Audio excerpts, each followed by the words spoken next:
Pakistan seem to be on top.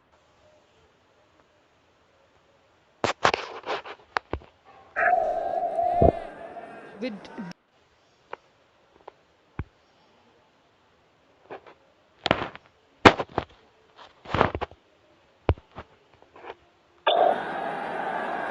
half a chance, Daryl Mitchell, he must Feel that they're always in the game. But yes, normally you'd think in Lahore with a surface like this, or just any surface, you want to chase. Into the offside, Williamson will just get one.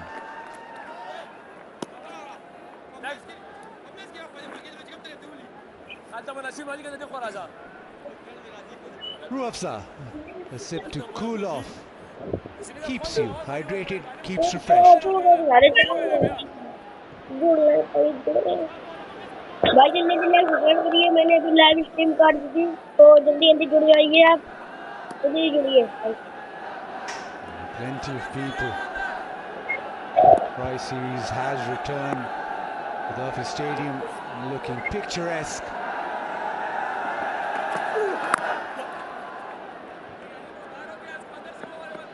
And Haris Rauf just concentrating back of a leg. very good spell so far. Just 7 runs given, almost third over completed. And that is exactly what you want your fast bowler who's bowling in the middle to deliver. New Zealand under pressure. The fans are enjoying this new stadium. Gaddafi Stadium has definitely increased the experience for the fans. That grill is out. You can now see more clearly onto the field. The connection between players and crowd can be a bit closer, more clearer.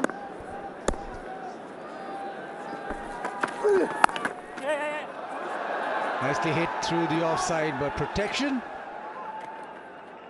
Another decent over from Haris Rauf, just 4 off, 67 for 2.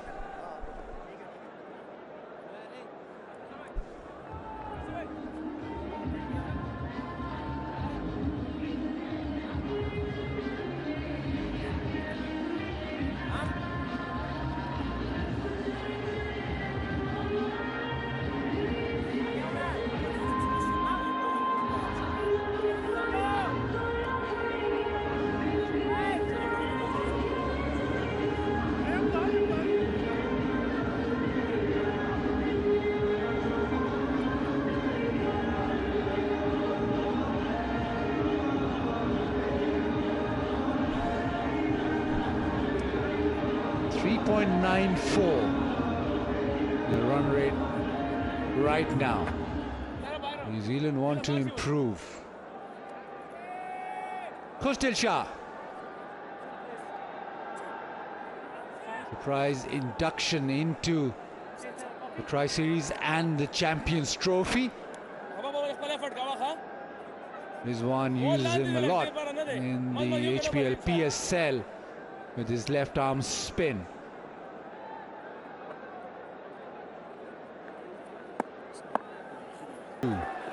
It just seems as if it's a pitch where you have to graft, so running between the wickets vital. Both these batters looking good against spin, using the feet well. Talk about running between the wickets. From the word go, Williamson was interested in the second.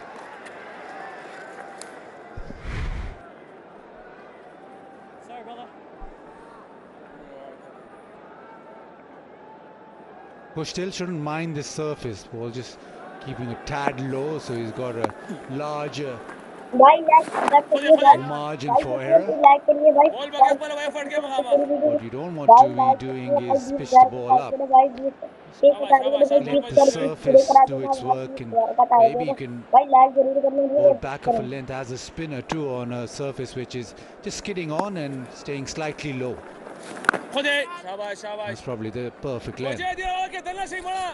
Yes, you're right. Khushdil bowling on the surface because he doesn't have a very high arm release. He's more bowler that brings side on, more like an arm ball delivery, and that if the ball is staying low, he becomes even more dangerous if he's bowling within the stumps. And Mohammad Rizwan, he's very comfortable using him, as you mentioned. A good trust between the two. Shabash, shabash, shabash. Good bowling.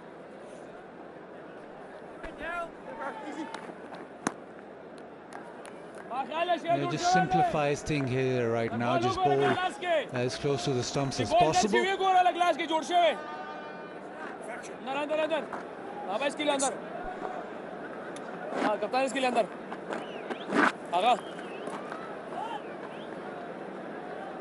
Who's still playing ODI after 2.5 years.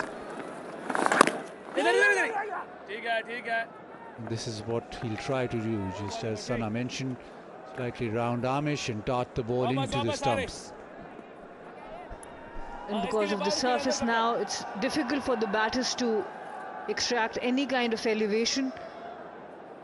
Even if they are using the feet, they will be looking to play it around the ground.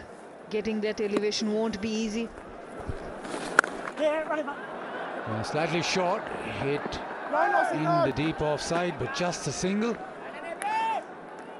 5 off the first Khush Dil over. It's 72 for 2.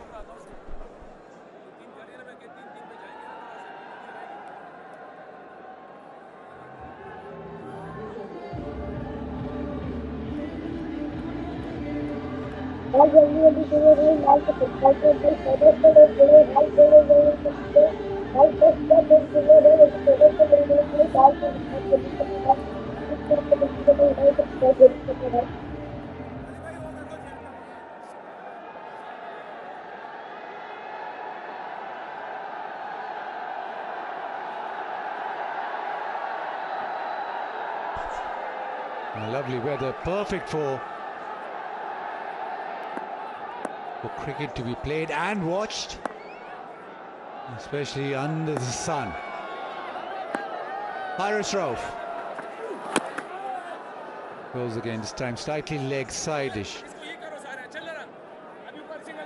Hasn't as yet hit his straps as Williamson, but against Pakistan in ODIs he averages 57.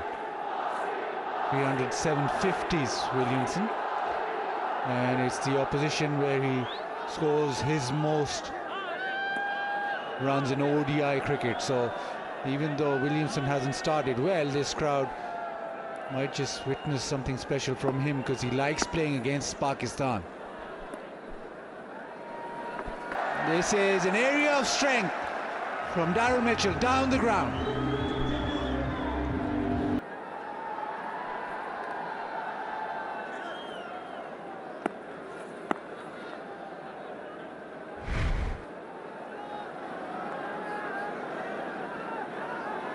Boundary, trying to do something extra. Haris Rauf on this occasion. Yes, the speed for New Zealand. Just the injection of pace and New Zealand need. And bat around Williamson. Williamson can probably bat through the innings, but the other end, the runs need to keep flowing. 2 boundaries in this over.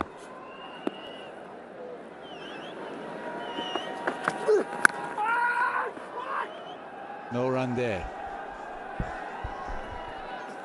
And sometimes that's all the momentum shift you need in a game at the moment. Pakistan really dominating. And it's these middle overs between 2022 and 2024. Pakistan was getting 1 wicket after almost 10 overs. But since August 2024, the strike rate has gone up to 28.93, which means wicket after almost every 4 overs.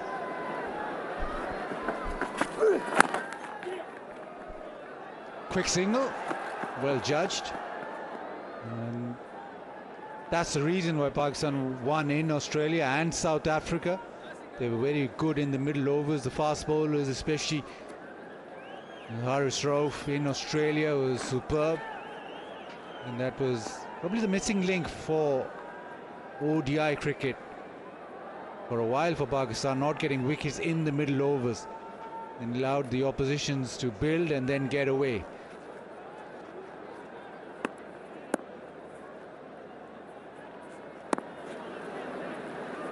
Single to end the 19th.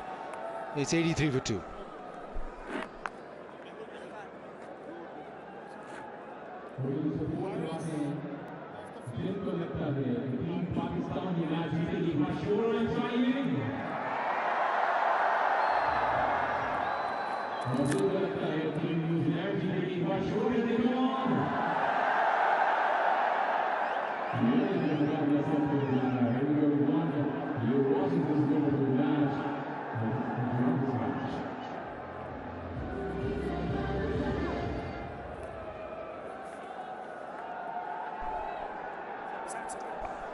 And at the ODI series which Pakistan won after losing the first one, which went down to the wire, but a 9-wicket and 8-wicket win in Australia.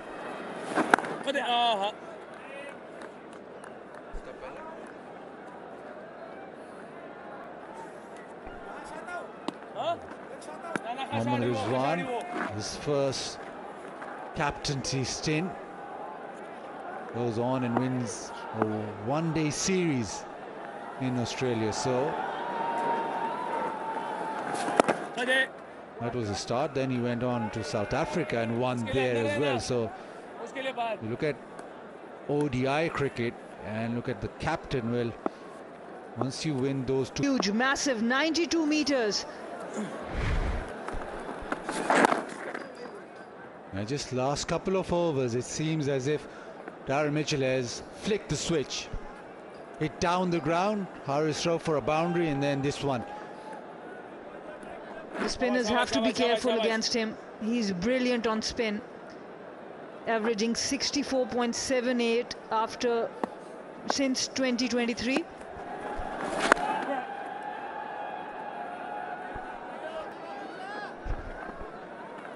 Williamson, the perfect foil. Williams will try and work things around, but he's so good down the ground.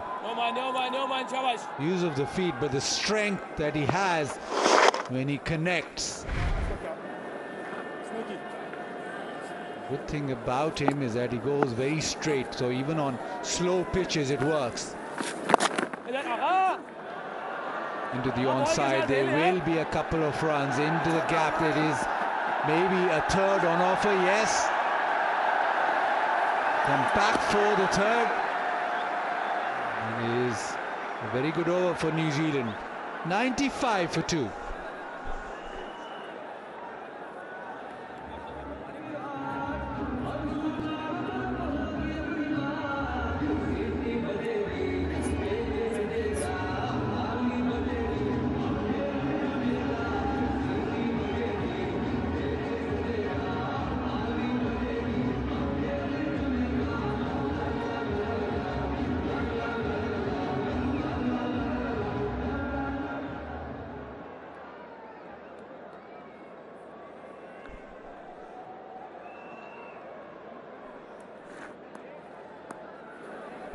.56 this partnership, just growing.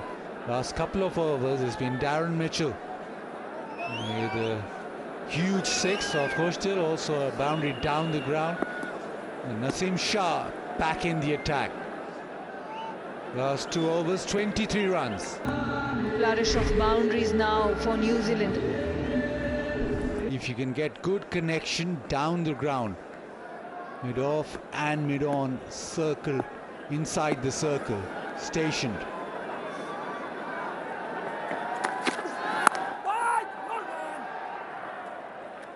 Suddenly more intensity in the batting now, courtesy Darren Mitchell. He's been brilliant, especially against spin. Not only the average is great, 64.78, but the strike rate 102. And now because he's taking that confidence on both sides, now attacking the fast bowlers, and that's why we see Mohammad Rizwan bringing back Naseem Shah.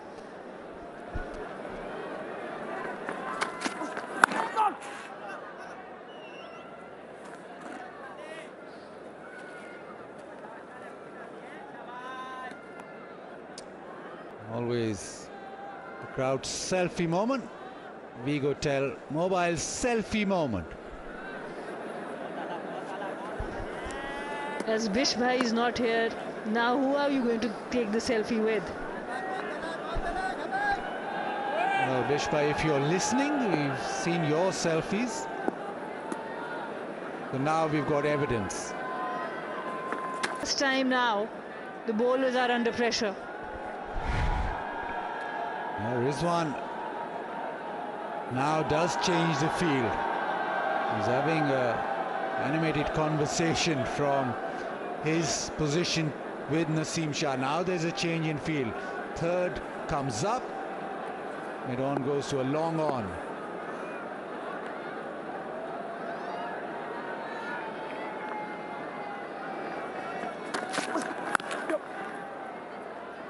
Nicely into the offside, but there's certainly a change of strategy from Daryl Mitchell. He has made sure that he's connected down the ground and put pressure back, and now I think a bit more flow to the innings. And he selected the bowler well. Khushdil Shah going away for 17 in 2 overs. He's coming back into the squad for after a long time, and Daryl Mitchell making sure he takes the attack to him. The choice of selecting the bowler, that's really good.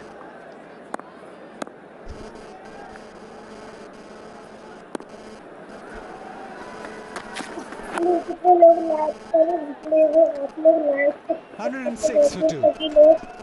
सभी लोग live subscribe करते जाइए, share करते जाइए जल्दी जल्दी, और phone live को डन भी करते जाइए सभी लोग।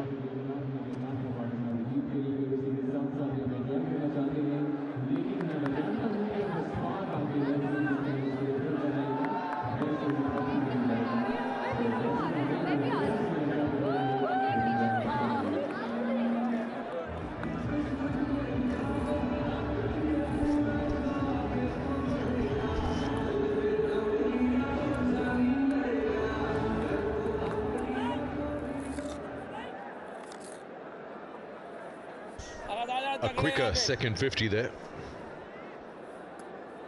Moving along well, 106 for 2. And the last 3 overs have gone over 10 and over, 34. So they're just pressing the foot on that pedal now. 68 this partnership, and it's looking good. And as we discussed earlier, that's the Mitchell has a liking towards Pakistan bowling attack. He gets a lot of runs against them. Mitchell has scored 40 or more twice versus Pakistan on both occasions. He's put up 100. We discussed this earlier, if you just joined us, that he's played 8 innings before this against Pakistan, 7 of them in Pakistan. He's got an average of 50. And the 200s are in that. Vernon Philander here once again. I didn't get the opportunity. Welcome to Pakistan. Afternoon, Sikandar. Yeah, it's good to be back. Good to be back in the cricketing side of things. This time behind the microphone. Previously bowling consultant, but it's good to see that the vast majority of the boys are still involved playing for Pakistan. Yeah, this is real smart play from Mitchell. I think the ability to identify that what is normally gone as a dead period in cricket, he's taken to it as an attacking option. Very often, from a bowling perspective, you expect things to unfold a certain way, but he's identified it as an opportunity to score and to be a little bit more aggressive.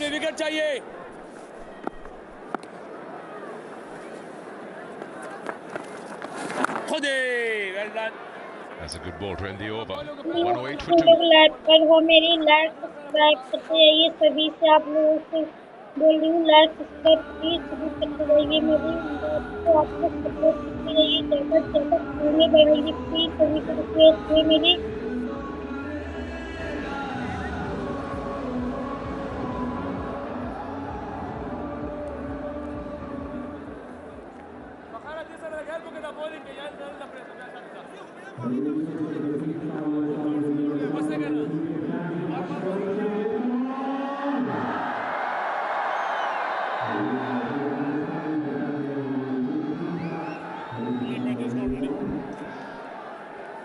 bowling that Pakistan have featured, 5 of them. We were talking about this a while ago, that the role definition of each bowler. What are you looking for out of them as a captain? And Rauf has been so integral in those mid-overs, in that first, second change against South Africa in South Africa and against Australia in Australia. He just shared that numbers that he bowled 22 overs overall in that and took 7 wickets.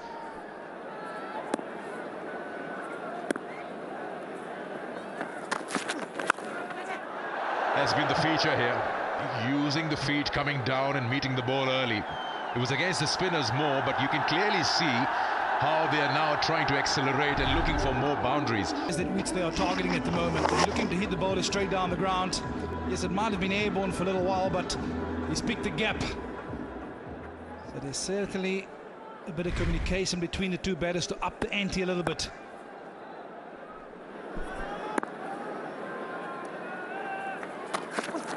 Yeah.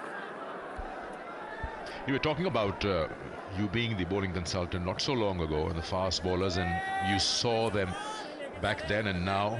You see, I shouldn't use the word improvements, but what are the different things that you noticed about them this time around? Like Shaheen, not trying to angle everything in, he's trying to go with that straight angle which worked for him against the right-handers. Yeah, I was a massive fan of that in-swinging delivery from Shaheen Shah Afridi. I think the one thing that really stood out about working with him was the consistency. I think that was the only area which he lacked in. But there's so much in terms of natural attributes to work with.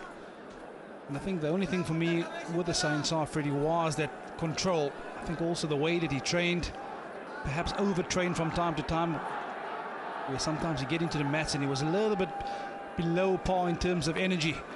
But it's good to see him refreshed. He's gone away, taking a bit of time away from the game to work on his fitness, to work on bowling those spells. 50 over cricket, of course, it's not just 4 overs, so you've got to bowl longer spells. But he's had a good start to this match so far.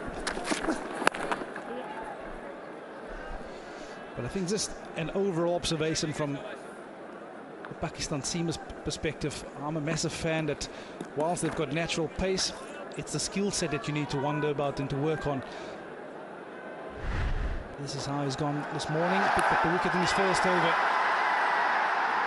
The one that just angled across the right-handed Young, but it was an excellent length. As an opening batter, you know, and you are aware of the one coming back, so you are almost forced to play that.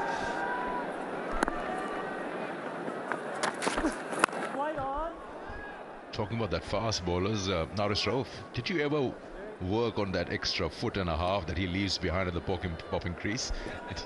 Must have had a chat about that.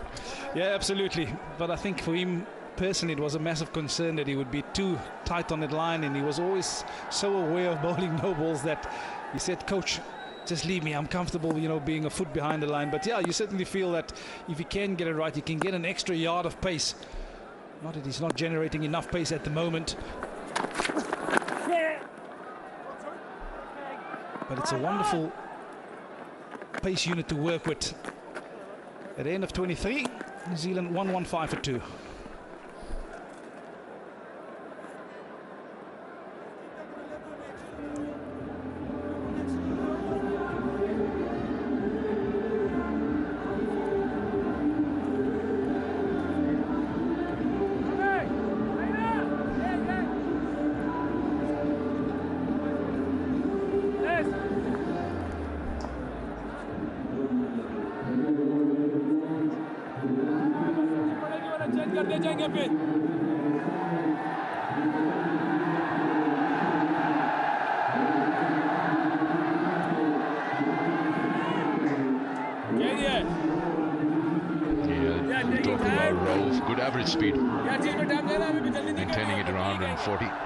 That's another option. Hasnain, who's come back, did a small stint in England, one of those base schools, worked on his run-up. He's also express fast. Has been injury prone though. Hasn't been able to find that permanent spot in the 11. And it is tough at times when you've got Naseem, Shaheen, Haris regularly featuring to make inroads into the 11 with that pace attack available. Yeah, I think if I look at the pace attack that South Africa has had, you've also had a guy like Carl Abbott missing out for a long period of time, which is an excellent for South Africa. So from time to time it is difficult, and especially when you're injury prone as well. Mohamed Hasnain, like you said, he's got a wonderful ability to swing that new ball away from the right-hander. But the pace, that is what you can't teach any bowler. And there's this natural pace on offer from a Pakistan point of view. He's always breaking it down for these guys and making them understand what's going to make you effective in the various conditions that you're going to face around the globe. Talk about Haris Rauf. I've had the opportunity to catch up with him before the South African tour, and just how he's come on in leaps and bounds. He often identified the first over was a difficult over for him to bowl, because he always felt that once he gone for a boundary, he's always playing catch up to that over. So that's something that he has ironed out over the time, and he's starting so much better.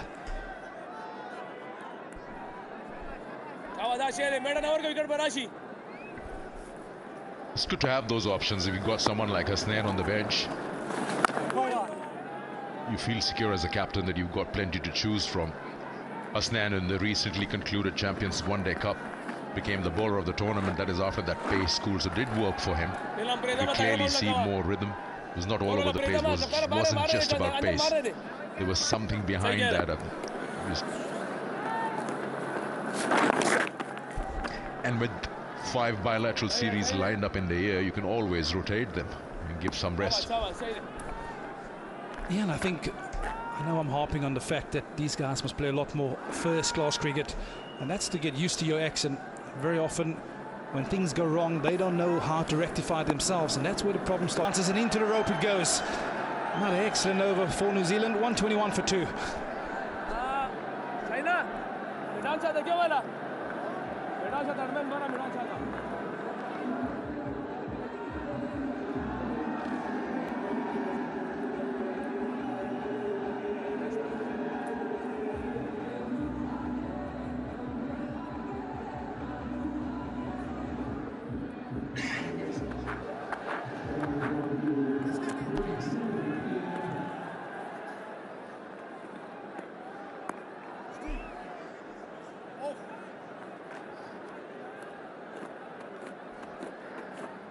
.82 and counting, this partnership. So important, the two senior men working it out. Williamson wasn't really that comfortable starting off, especially against the Pacers, wasn't getting that timing.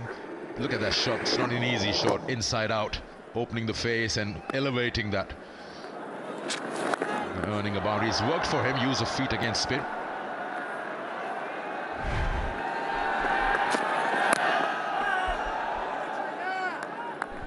Yeah, bowling change for Pakistan. Sain Safri back into attack. And this will be to pick up a wicket, because this partnership is just starting to threaten a little bit. Excellent shot from Williamson. The key to that shot is that he didn't look to overhit it. Got to the pitch of it and trust his hands to find that gap with that extra cover region.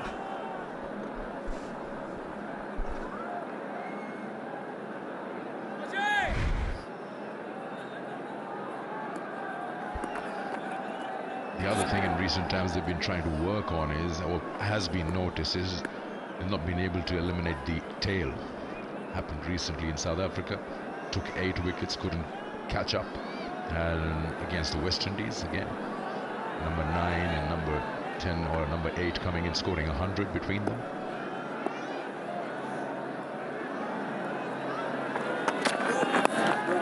Well, I guess things have also changed. If you go back early 90s, late 80s, tail-enders were tail-enders. You clean them up. But now you got batters at 7, 8. Yeah, also, you have to give a lot of credit to the modern-day bowlers for putting in that extra hard yards in terms of their batting. So very often when you had a team down, 6, 7 down, you can almost feel that you can run through the bottom order, but these days things are a lot different. Those guys at the bottom, they pride themselves in taking wickets as well as scoring runs, forming those low-order partnerships, which is so key. It's vital, actually. It's almost a necessity in the modern-day game, and that often sets you apart from the opposition from time to time.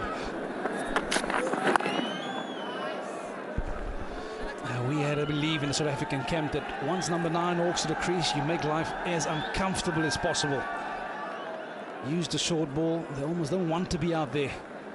And you certainly feel that from a Pakistan perspective, they've always had the pace. Why not use that option? Oh, another valuable innings from this man. Slow to start this afternoon. He's always picking it up.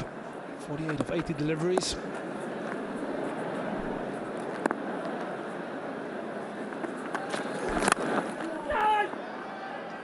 Yeah, I can't really remember where full-blooded Yorker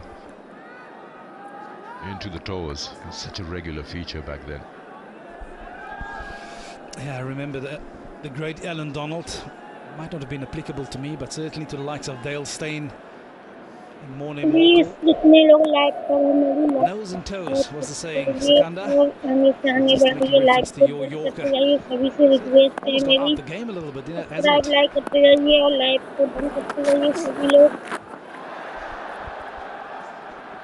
That should be a boundary, and that should also be the 46th 50 going to Kane Williamson's name.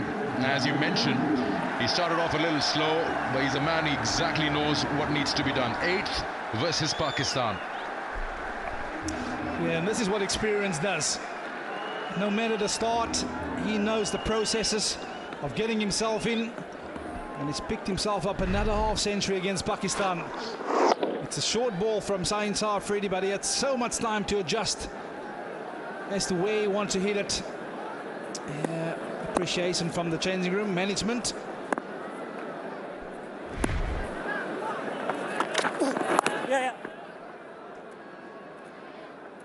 Single to end the over. Score moves to 127 for 2.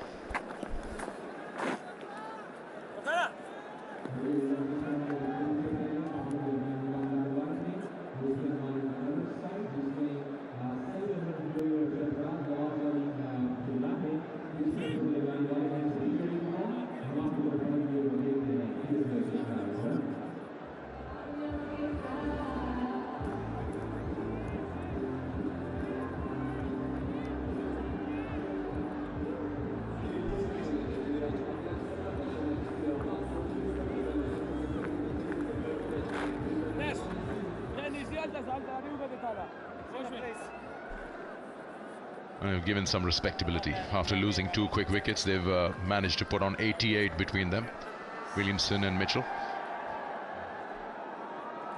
Another bowling change here, Brar being brought back into the attack. 1 for 23 in his 6th. Yeah, certainly been the pick of the bowler so far. Brar. Ability to hit a good length. Of course, he has a bit of mystery to him, so they'll have his work cut out here because they need a wicket. This partnership proving to be threatening for Pakistan at the moment.